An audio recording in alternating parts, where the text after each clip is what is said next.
তুমি বললা মা মাথায় আলু ভাজা তোড়ে দাও, আলু ভাজা তোড়ে দাও, তো মা খিদে পেতে তো খেতে ইচ্ছা করছে, তাই তো মা মা মা ওই ঢালটা কত টাকা?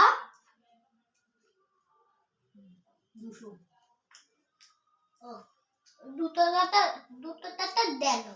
200 টাকা গ্যাস।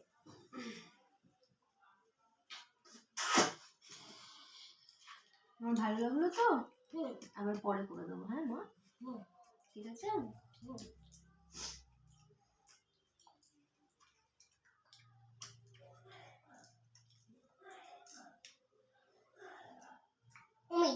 আমি দিয়ে দিতে এই জন্য দিতাম তো যেতে নেই তাই জন্য এটা তো আমি যেতে নেই তাই জন্য। Thank you. দূর এটা তোমার কামড়ালো না না বাবা, আমি খাইনি শুনে।